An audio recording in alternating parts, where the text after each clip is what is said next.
Good morning. This is Robert Moyeda with the National Weather Service in Miami, and this is the dry season 2021-22 outlook. And I first want to acknowledge our partners here at the South Florida Water Management District. We are here today to give the outlook, and I thank them once again, as we've done in the past, for their partnership and opening the doors for us here to do the outlook.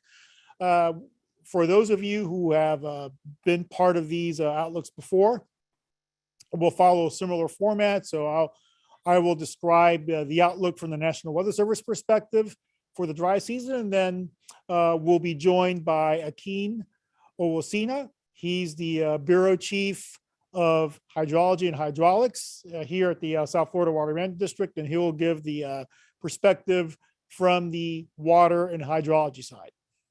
And also after both of the presentations, we'll have time to take any questions. You can ask them verbally if you're joining us via audio as well.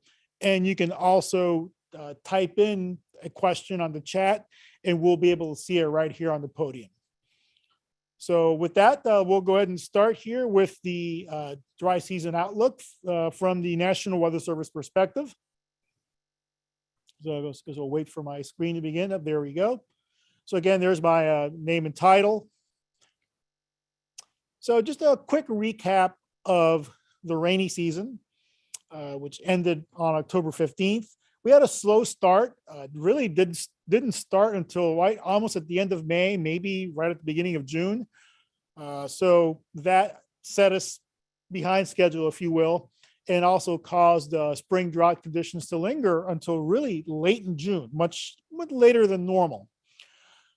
Otherwise, as you'll see in some of the graphics here, that will show it was a pretty normal rainy season as far as what the rainfall values were. We did have a couple of tropical systems. We had Tropical Storm Elsa in July and Tropical Depression Fred in August. It did bring some heavy rainfall to the far southern portions of the peninsula and also in Southwest Florida, but really didn't cause any widespread precipitation across the southern peninsula, and especially not into the central peninsula. So really, all in all, we didn't have what we would consider to be a really big rainmaker over the entire region. They were more the heavy rain events that we did have were a bit more localized, and not just with the tropical systems, but also we had some upper level low pressure systems that moved from the east and gave us some episodes of locally heavy rainfall and flooding. Really not at all unusual for a typical wet season in South Florida. So really, when you look at the numbers, normal is probably the best way to describe it if you had to describe it in a very simple sense. You look at the individual stations, of course, there's some variability, not just in the rainfall amounts that we had during the rainy season, but also relative to the normal for that same time frame. So where we saw most of the above normal values were in Southwest Florida, near the Gulf Coast, where you can see, for example, Marco Island had over 43 inches. Naples was over 38 inches. So they were a few inches above normal. On the other hand, we had some values that were below normal for the wet season, especially on the East Coast and really right near the coast. For example, Fort Lauderdale, Hollywood International Airport, not quite 29 inches. They were almost 10 inches below normal. So we saw some of that variability. And again, that's not uncommon to see that type of variability during the during the wet season. Now, where the above and below normal areas end up, of course, that can change from year to year. But, again, this variability is pretty common. This is a graphical representation of the rainfall for the wet season. The areas in yellow were values of 30 to 40 inches. Those were probably fairly close to normal, maybe a couple of inches on either side of normal. Where you see there's some brown right along the East Coast. Those were areas that got less than 30 inches, and those areas were certainly below normal, which we saw briefly in the previous table. And then the values which reflect above normal are reflected in this graphic more by the green colors, the lighter green and the darker green in the interior, really covering most of Collier County and even getting up into a good part of the interior of South Florida. A few patches of above normal also especially in interior Broward County, and even some patches down into Miami-Dade County. But again, those were more spotty in nature. So looking at it from an area-wide perspective. So these graphics are courtesy of South Florida Water Management District. So this encompasses the majority of the wet season, except for maybe the first couple of months. The first couple of weeks of the wet season. If you look down at the bottom, it says, where you see district-wide 33.27, and then the value or that percentage value 99%. So at the end of the day, we almost came up exactly at the normal amount of rainfall for the district. So again, emphasizing this a very normal wet season, especially when it comes to the actual numbers. Now, the way it broke down, again, it will kind of indicate or just emphasize that normality, if you will, except for May. The first graphic here, which is May, the browns and reds show or an indication that we had much below normal rainfall. So we started the season really dry. Didn't start to get into that rainy season pattern until right at the beginning of June. So once we got into June and July, we're starting to see more of the greens and yellows. Those are values that are closer to normal for those respective timeframes. And then as we move on to August, September, and October, again, pretty much about the same. Again, not too far from normal on either side.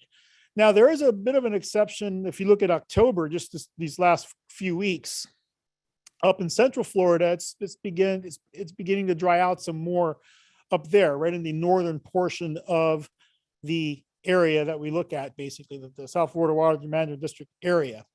So that's an indication that, usually the dry season pattern tends to begin a little bit earlier in the northern areas, and it's eventually filters its way down to the south. All right, so let's go ahead now and take a look at the outlook for the dry season. Let's look forward now. Last week, NOAA released its winter outlook, so that forms the basis for this outlook here. We're not going to deviate from that overall winter outlook, but we are going to provide details in this local dry season outlook. So we start off with the temperature outlook. So this is the winter. This map shows the winter temperature outlook. So basically December, January, and February. And it is favoring above normal temperatures for really most of the country, the entire eastern US, and really the entire southern tier of the country as well. And that, of course, includes Florida. The probability there and the bottom there, and that the legend shows a 50 to 60% chance of above normal temperatures during the winter period. And if you actually project this out for the remainder of the dry season, those probabilities remain the same. So we're basically at a 50 to 60% chance of above normal temperatures for the entirety of the dry season. Now, switching over to precipitation, the southern tier of the US, the outlook is for below normal precipitation or drier than normal. And you see some areas of above normal precipitation in the central US, Great Lakes, and also in the northwestern United States. So for here in Florida, those probabilities are 40 to 50% chance. And again, this holds through the remainder of the dry season. So I'm just showing you the map for the 3 months that encompass winter. But if I were to show you the other ones, it would look almost exactly the same. Just for the interest of time and for brevity, just to understand that this probability of 40 to 50% applies also to the remainder of the dry season here in Florida.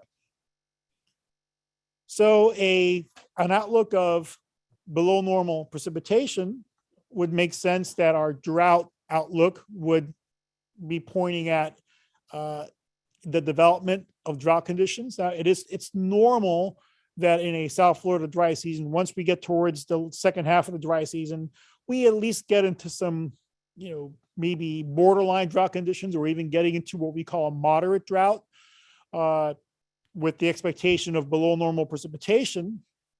Right now, the outlook is that we could get into drought development maybe as early as January. It might be maybe a little bit earlier than normal.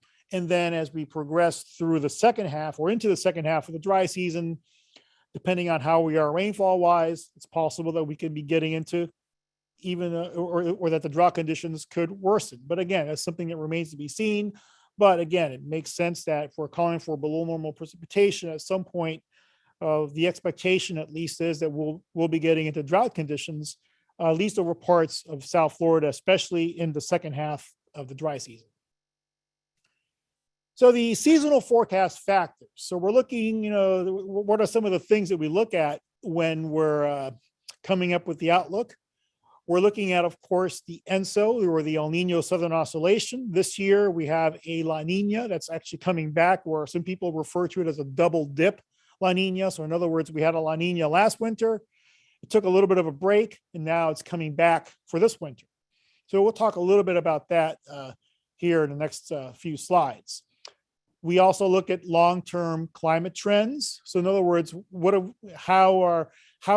the trends been from in temperatures and precipitation over the last, let's say, 10 to 15 years. And then we also look at models, or we have models that actually do make projections for the next year or even longer. And these are dynamical as well as statistical models. Just brief primer on La Nina. We cover this every year. We showed the same exact slide last year when we were anticipating the onset of La Nina. La Nina is part of what we call ENSO, or ENSO stands for El Nino Southern Oscillation. It occurs, or the return interval is about every 3 to 7 years, but they can repeat from one year to the next, or this double dip that I referred to, and that's what we're expecting this year or this season with La Nina.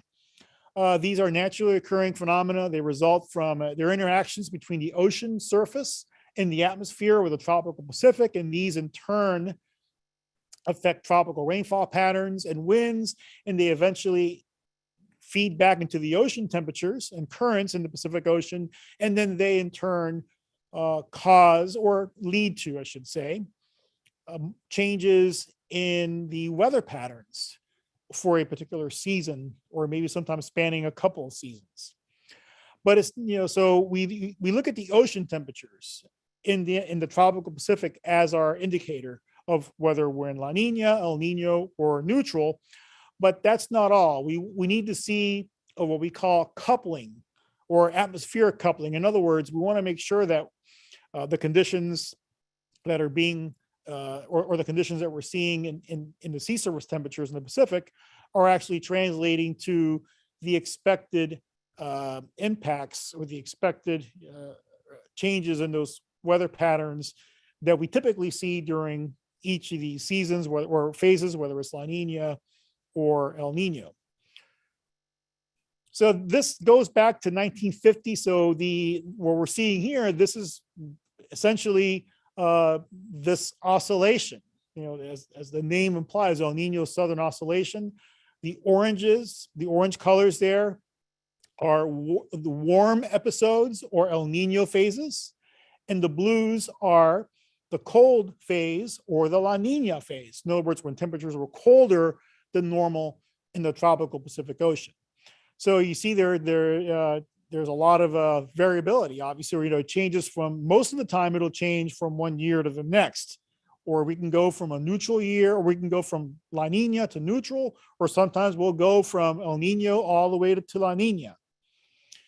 Now, the one thing that's in play for this particular season coming up is we have a returning La Nina, or in other words, a second consecutive year of La Nina. So the circles denote previous multi-year La Nina events. So this is certainly not a rare thing. In fact, it's happened. It happened most recently in 2018, 2012, and also a couple of times in the 2000 decade. So this is not unusual.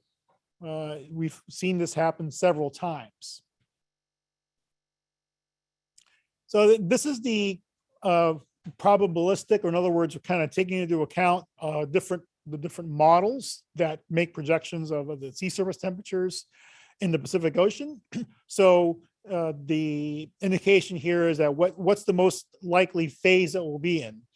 So if you look at the bars here for November, December, January, for example, then December, January, February, going on into the spring of 2022, we have a high likelihood of La Nina conditions continuing. In fact, it's as high as 87%, I believe, for the winter months, December, January, February. As usual, it diminishes some as you get into the spring months. But even then, for February, March, and April, we have over 60% chance of remaining in La Nina conditions. So the summary is La Nina conditions are expected through February and likely to persist at least through April. For those of you who like to get it more into the weeds when it comes to the individual models, it kind of resembles the familiar spaghetti plots that we see when we're tracking tropical systems out there.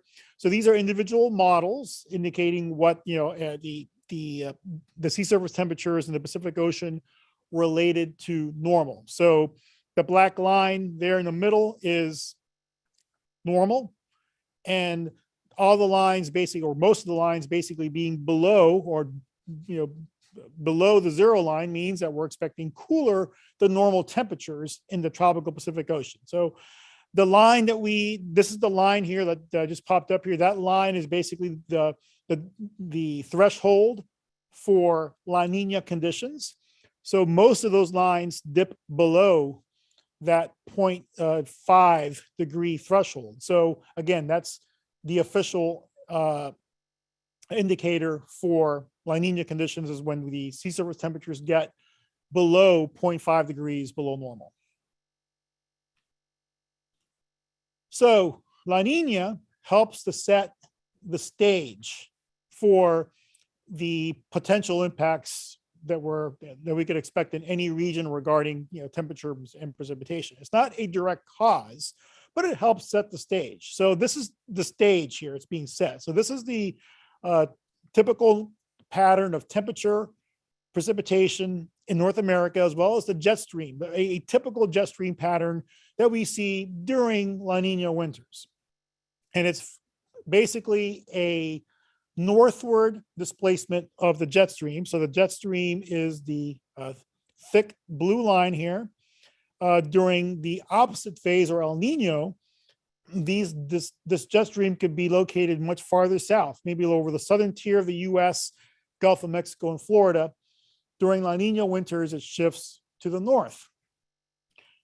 And the jet stream location, more or less, not exactly, but more or less, can give you an idea of the sort of the dividing line between the colder air to the north and warmer air to the south. Again, it's not a perfect one-to-one relationship, but it's in a general sense, that's a good way to describe it. So the farther north the jet stream is, the farther north the jet stream is, more than likely, it means that the colder air is going to stay farther to the north for longer periods of time, potentially.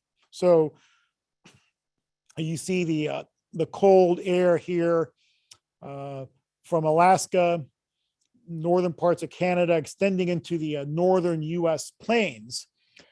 So that's, again, a typical pattern, but there can be changes to this pattern that could be shorter duration, and we'll talk about that as well. So again, I just excuse me. So again, I just described kind of what the northern or more northward displacement of the jet stream usually causes or leads to as far as temperature is concerned. And also the jet stream being farther north causes the winter storm tracks to also follow that jet stream, therefore being well to the north of Florida. So when the cold fronts that occasionally move into the peninsula, move into the state, they'll tend, excuse me, they tend to have less moisture associated with them as they move down because of that northward position of the jet stream, and the storm tracks, again, tend to stay farther north. So the end result is a tendency towards less storminess and rainfall that we would see during a normal dry season. Thank you. And also, as I mentioned, the jet stream being farther north can sometimes also cause fewer or weaker fronts getting into Florida, which would translate to temperatures remaining above normal for longer periods of time.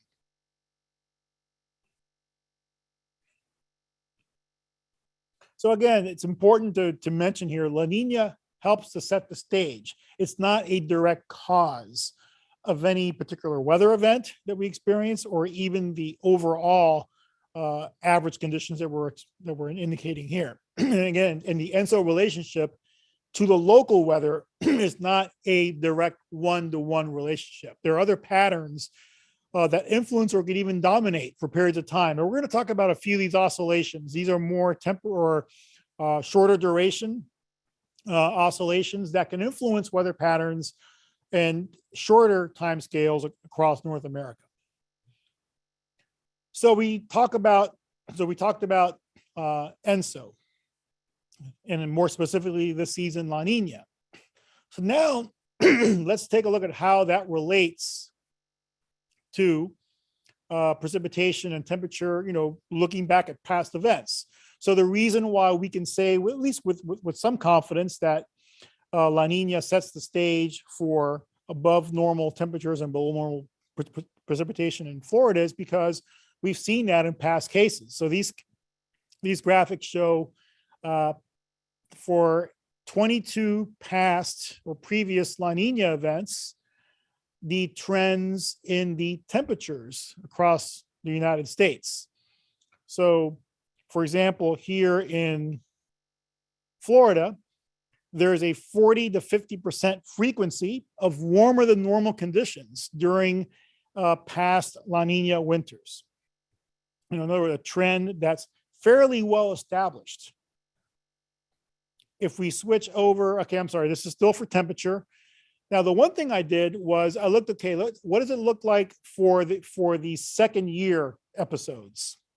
Just a subset of the overall La Nina events. Let's just look at the more recent ones that have been second year events.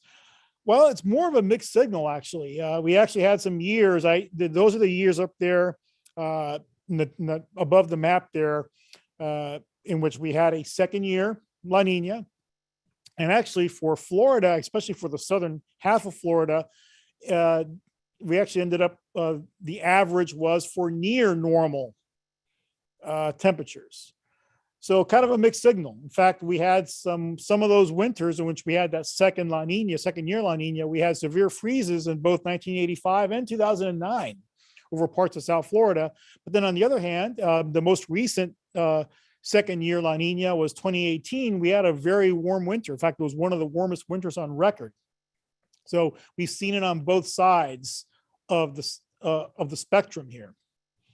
So, it adds a little bit, certainly adds some uncertainty. And again, there's uncertainties in every one of these outlooks when we're going so far out in time. Now let's switch over to precipitation.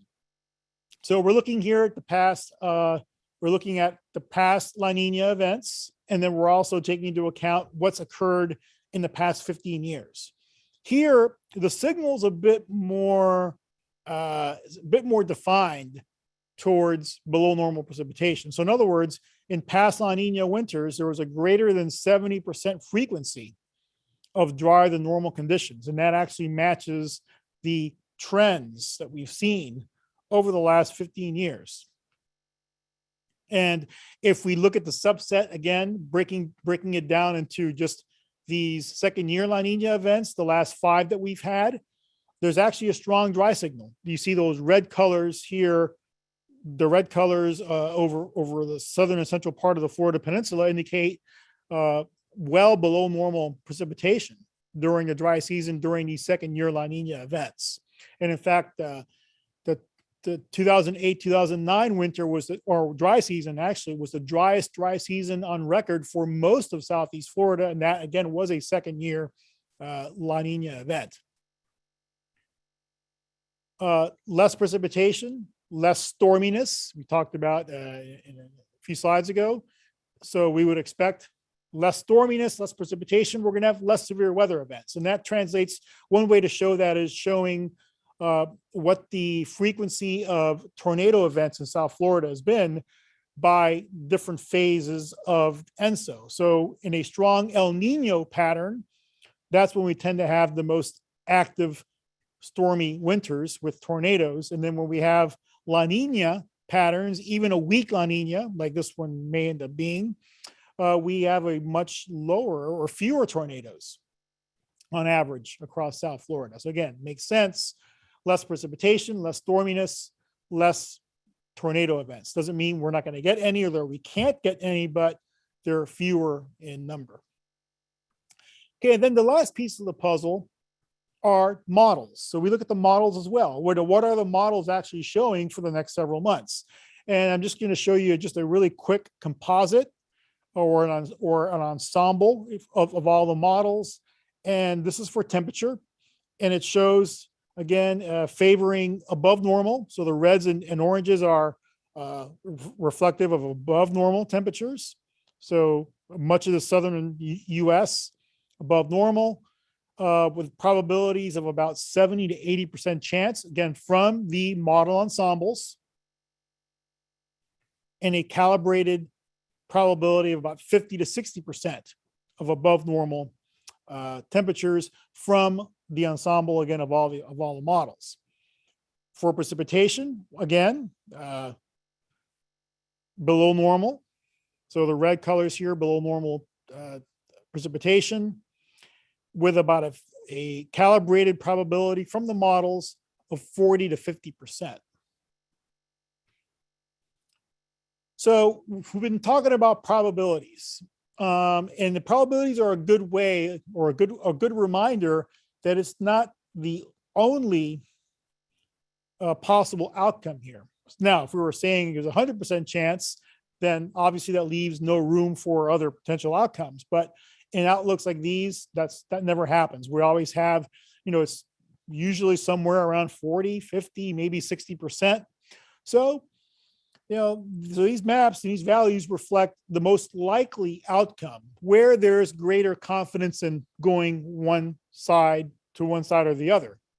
But again, it's not the only outcome. So obviously, if we're forecasting, let's say, for example, a 50% chance of below normal precipitation, that means that there's a 50% chance that it's going to be something else, that it'll be either near normal or above normal. Now, those probabilities taken individually are lower than the probability of below normal precipitation. But again, we can't discount them because there still is a chance, lower chances, but they're still there.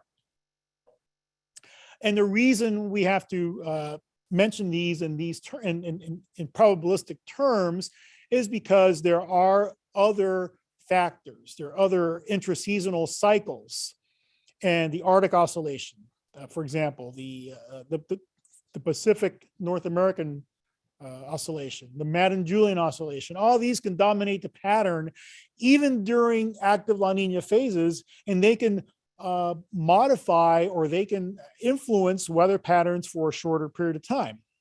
They can either enhance or suppress the expected effects of the particular ENSO phase we're in, or they can counteract them. So those are the tricky events and things that we have to always look out for.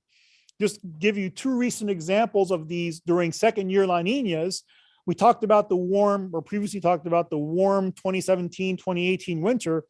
That was a winter which, in addition to having La Nina, we had a positive phase of the North Atlantic Oscillation.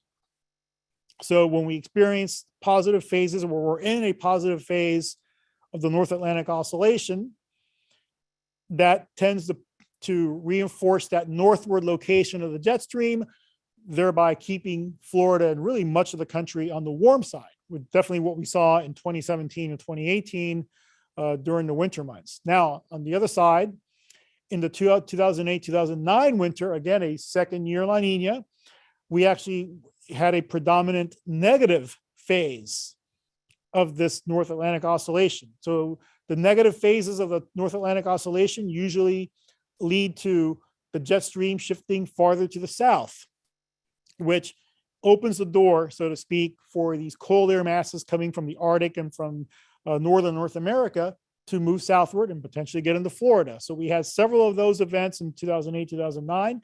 We ended up on the cool side that winter. Again, same La Nina phase, slightly different temperatures because of these other intraseasonal phases and cycles that again can modify or can disrupt a typical signal that we would see during La Nina, El Nino, et cetera. So putting all this together, as we always do when we come up with the outlook. So this is the local outlook for South Florida for the dry season. Of course, above normal temperatures, below normal precipitation, and you see the ranges there. Those are probable ranges. Don't hold me to them. I just want to at least give an idea based on some of the models, what kind of values we could be seeing, at least relative to normal. Below normal number of storms or below normal stormy episodes, if you will. Now, the one that we always have to explain a bit more is freeze. So for freeze, we're saying near normal, although, we're calling for above normal temperatures. Well, we average about 1 to 2 freeze events per season in southern Florida, mainly over the interior parts. It doesn't mean that, a near normal number of freezes means we're going to have a cold winter. We could have a very warm winter and just have 1 or 2 episodes where the pattern temporarily breaks or shifts, like what we talked about in the past slide, and we get these cold air intrusions. So we've seen that actually in a number of La Nina years where it's been warmer than normal, but we get these sporadic shots of cold air or these cold outbreaks that can lead to freezing temperatures.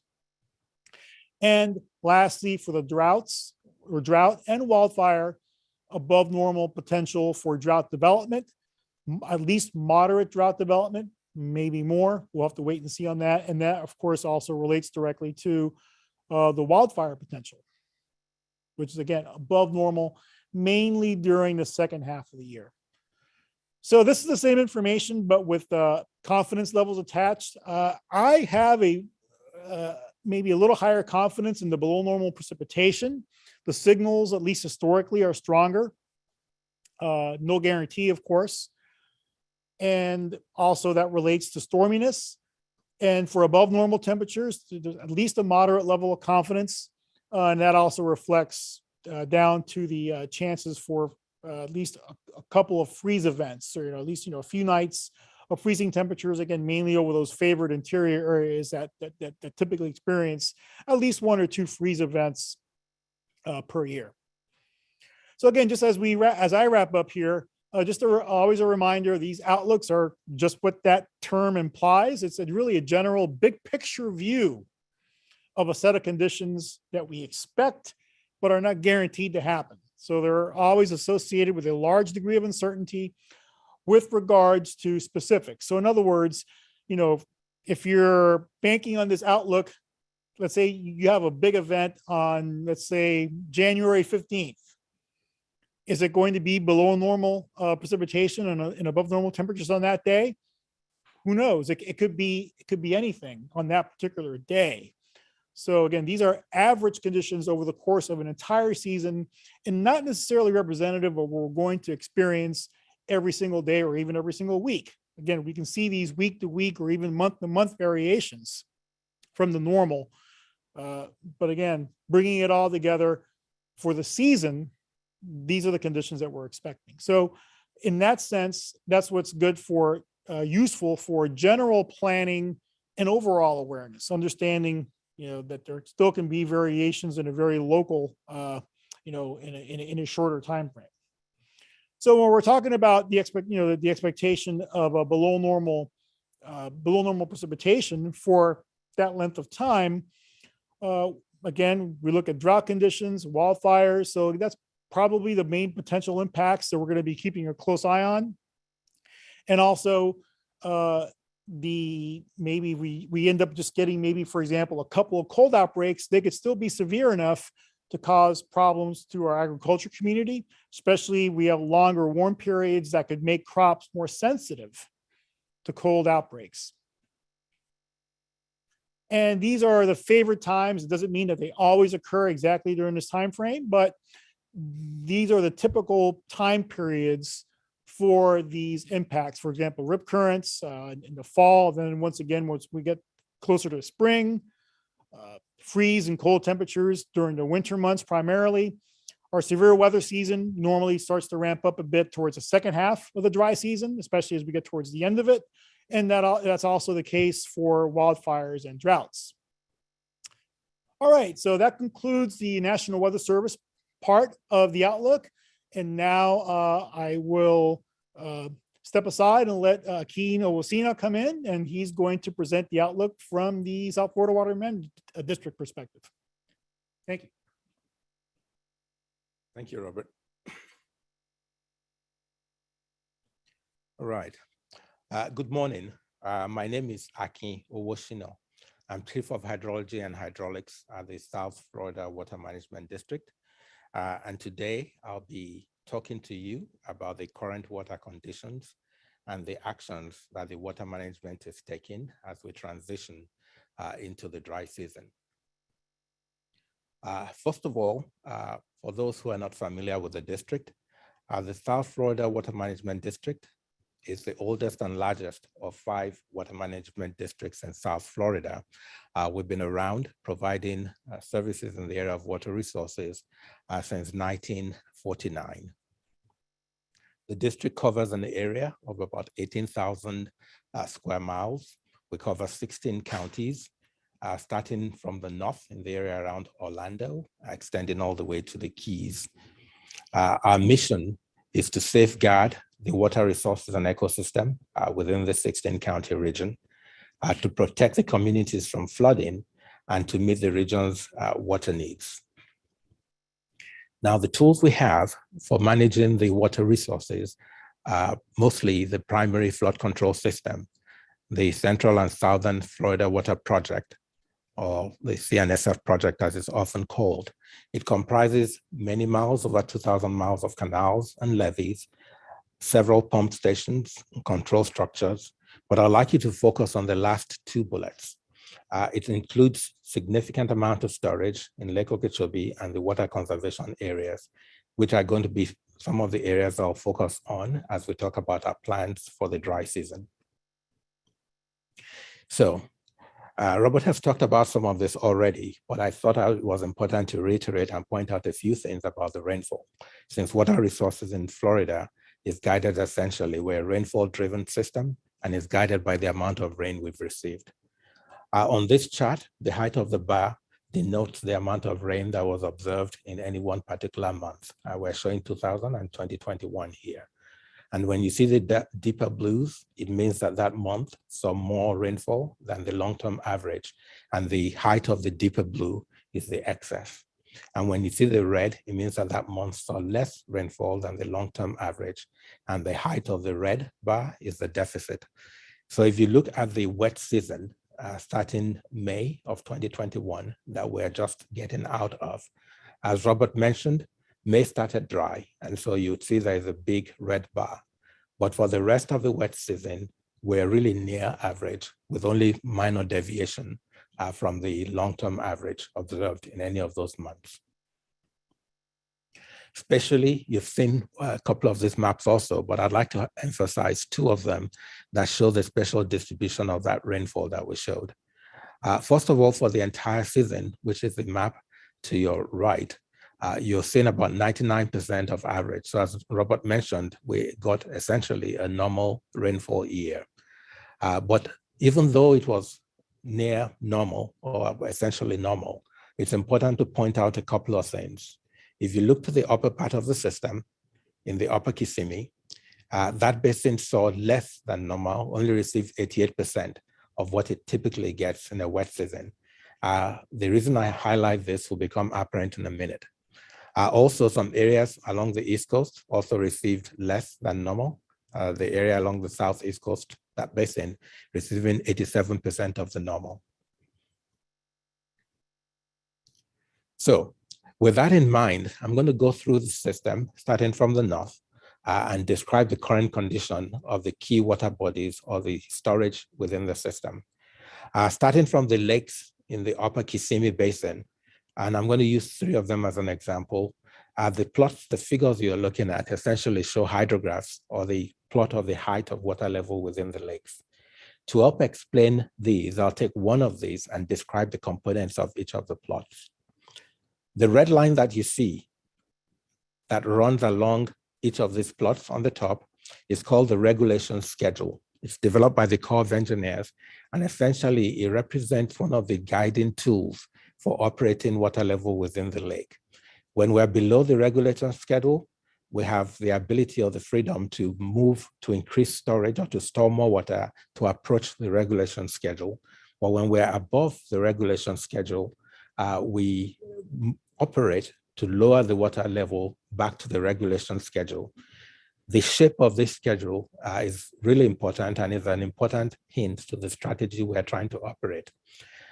As we come out of the dry season and go into the wet season, we tend to lower the schedule or lower the lake levels so that we create space for the rainfall that is anticipated in the wet season.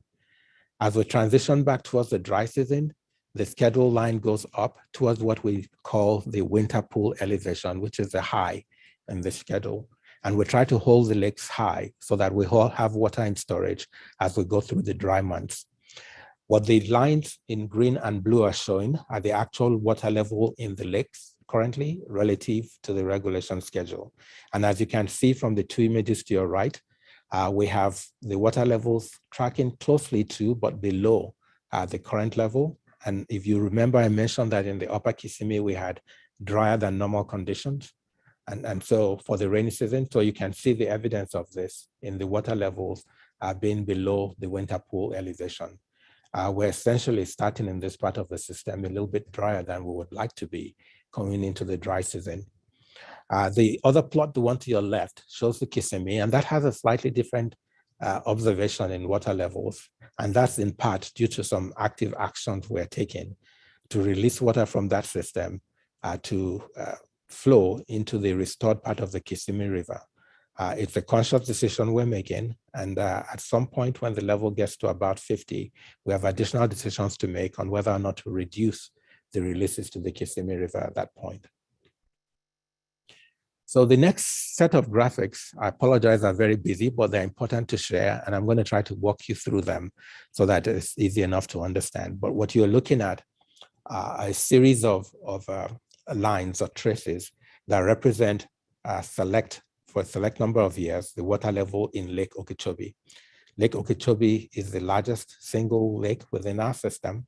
It's often called the liquid heart of Florida. It's the one place where we often will get a sense for how we're going to fare water supply-wise based on what's happening within the lake.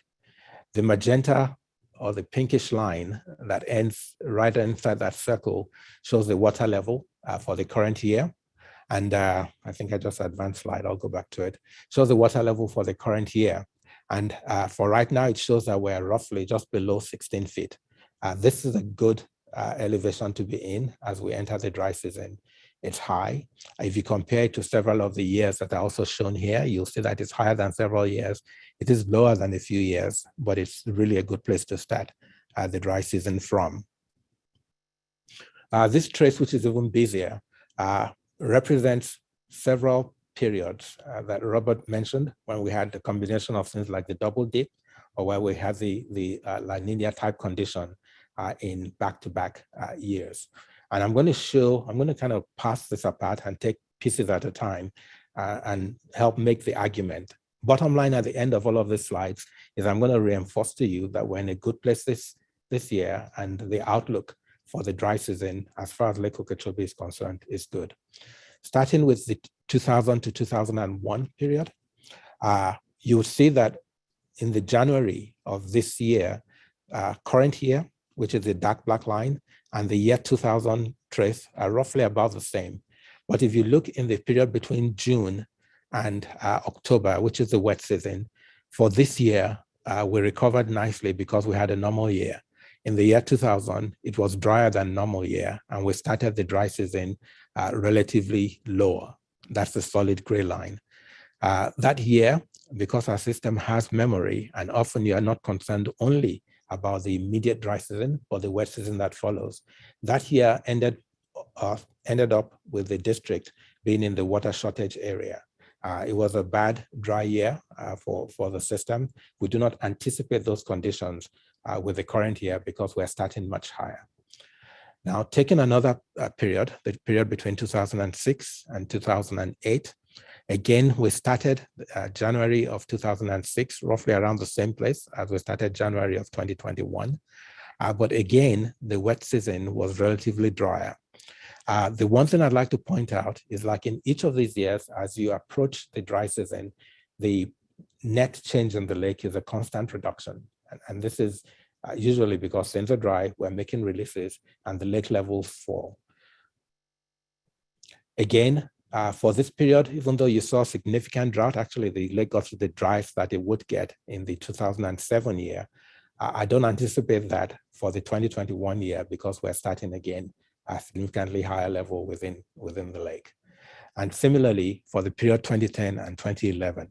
So the key conclusion from looking at the historic data set is that looking at similar years where we have La Nina type conditions, we're starting in a much better situation this year than several of those years where we ended up in water shortage type conditions.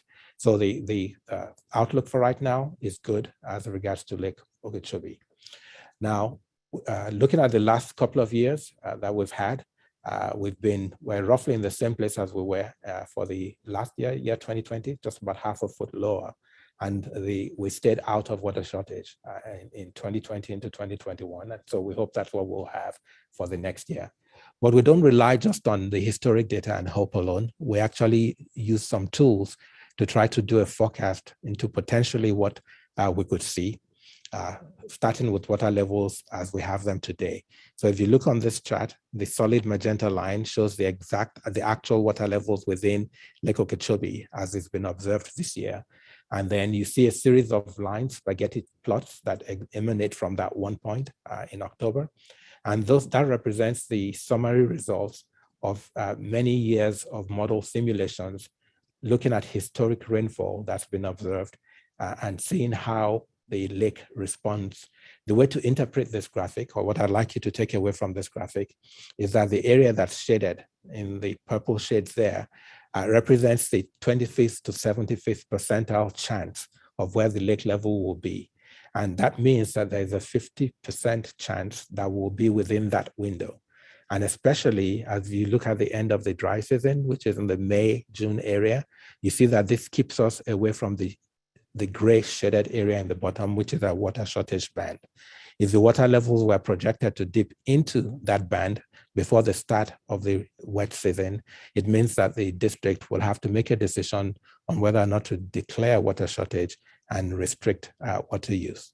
But from our modeling, as well as from what we saw in the historic, with the starting point in the lake as what it is right now, all of the traces show a high likelihood that we will be out of the water shortage band throughout this dry season.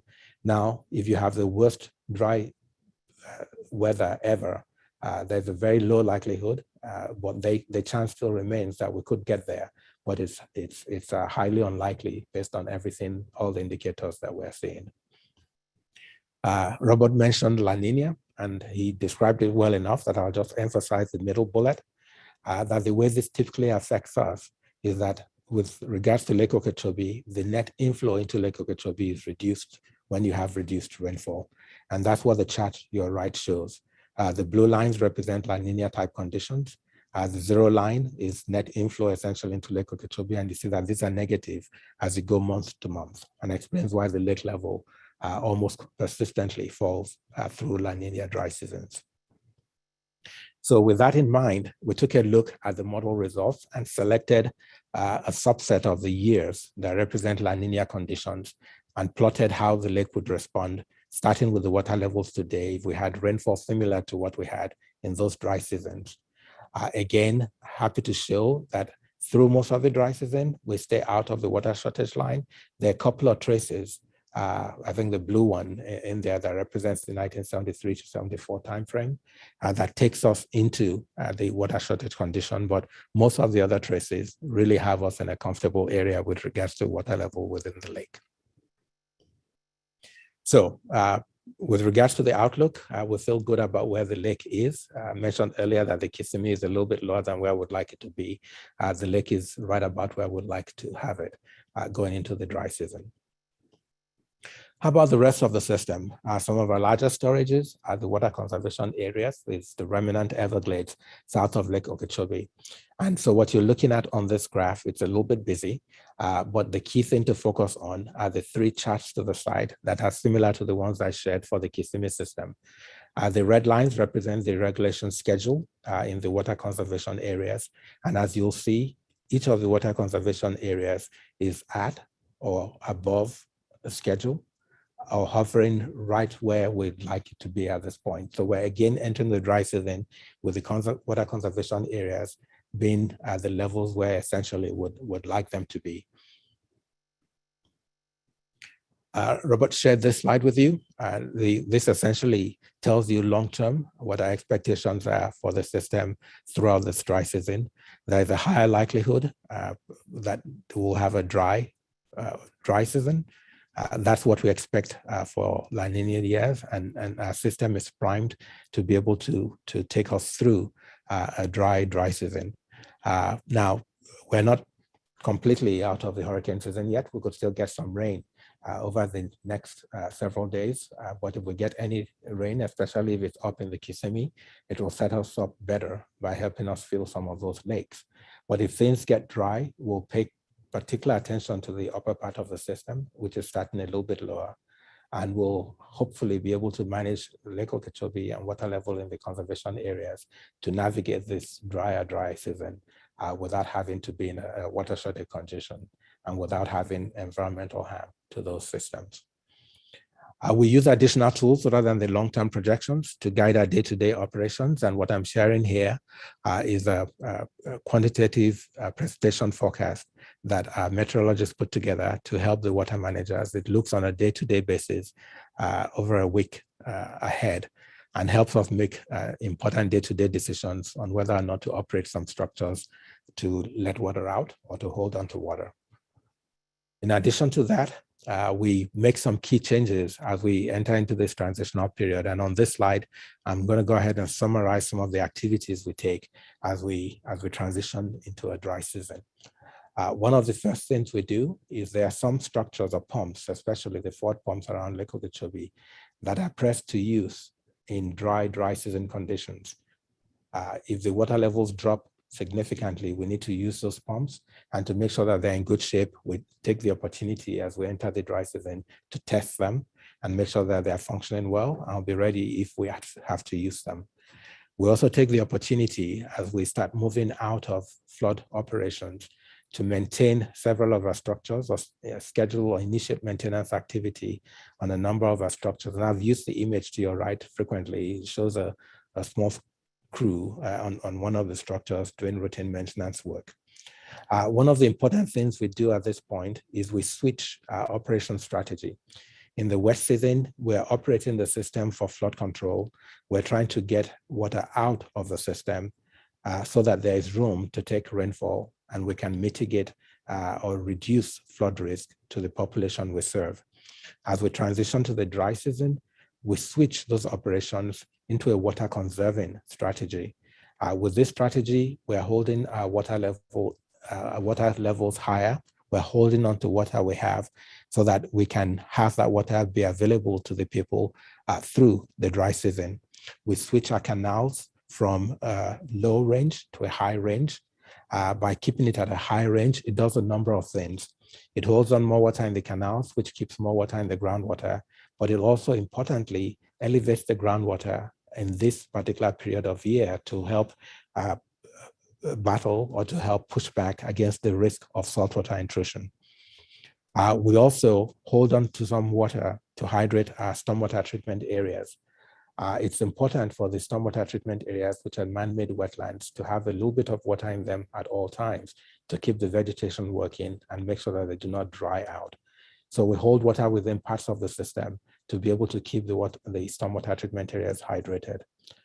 As I mentioned earlier, we promote flows towards the coastal canal systems to maintain a higher groundwater level, to limit saltwater intrusion. And we're able to do this because with the reduced rainfall we anticipate, there is a reduced risk to flooding by holding the water table higher.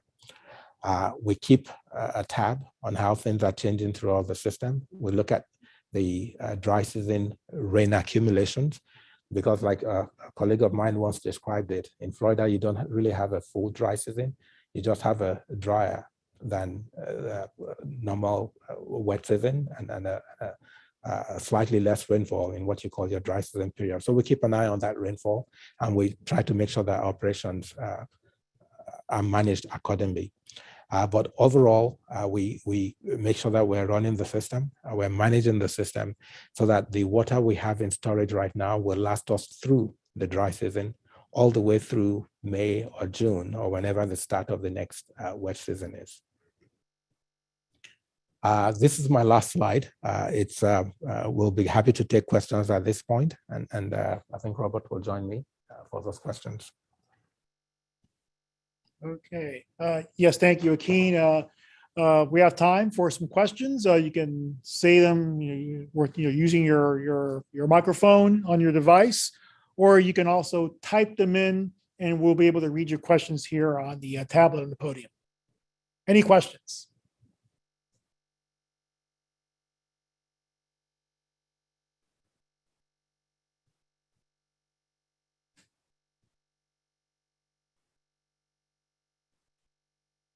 All right. Second call for any questions. And again, we'll give time if somebody wants to type the question in. So make sure that we get questions that way as well, and we can answer them.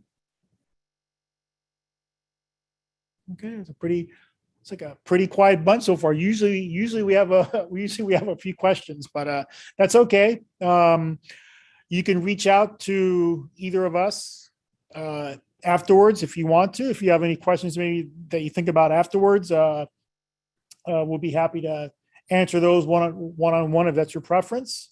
And also, I don't know. Oh, we have a question. Thank you. Let's see. How unusual is it for a double dip La Nina, and do we every, okay. Oh, okay. So the question is, the way I understand it is, how unusual is it for a double dip La Nina, and do we ever get a double dip El Nino? Yeah, I showed that slide back closer to the beginning of my presentation. We've had several double dip La Ninas. In fact, the last one was just a few years ago, 2018. We had one in 2012. We had another one in 2009. And then we had a few more going back to the 1980s and 1970s. Okay, there you go. Thank you. Perfect.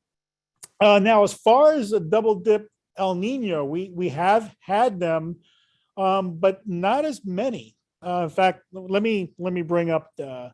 Okay, those circles there, those are your double dip La Ninas. There are not as many double dip El Ninos, but I do see a few, especially in the around 2004, 2005. We had one. We also had some in the early 1990s. We may have had one, actually, a very borderline one in maybe in 2019, 2020, but they're not as frequent, or actually they haven't occurred as often as the double dip La Nina. I don't know the reason for that.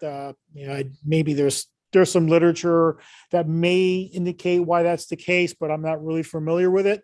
But yeah, there are certain. I think we've seen more of the repeat or double dip La Ninas versus its counterpart El Nino. All right. Any other questions? Okay, here we go. Here's another one. So when considering whether we are in a drought or not, do groundwater levels play a role, or is it just rainfall? And I'll let Akin answer that question. Thank you. And yes, groundwater levels do play a role. And now often they're almost in direct response sometimes to rainfall. As you have drier and drier conditions and you have increased or continued water use, one of the things we track on an ongoing basis is the water level within multiple groundwater wells across the system. And one of the things you see during a drought is that a lot of those wells would fall to the low percentiles of what they typically are, or lower than they've been in historic record. So yes, the groundwater levels do play a role in determining whether or not we're in a drought. Surface water obviously does, but so does groundwater.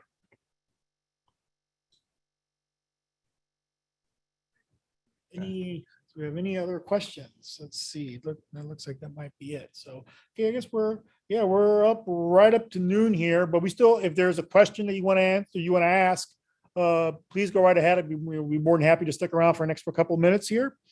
Otherwise, like I said before, you can reach us individually if you have any individual questions that you want to ask, as well as for any further information. And this information will be posted on the National Weather Service website, and I think also on the South Florida Water Management District, they'll be putting it on their website as well. So here's one more question that just came in. Oh, okay, no, okay. Okay, it's a reminder.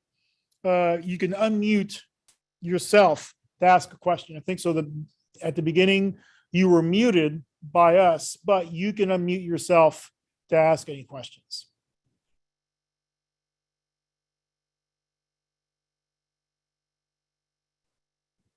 All right. Okay, I think we'll wrap it up on this note. Again, you can reach us afterwards with any questions. I want to thank Akeem once again for collaborating on this outlook, for everyone here at the South Florida Water Management District for your generosity, for your hosting us at this wonderful EOC facility here in West Palm Beach. And on behalf of the National Weather Service, I'd like to thank you once again. Thank you for participating, and have a safe weekend, and dry season. So take care. Thank you.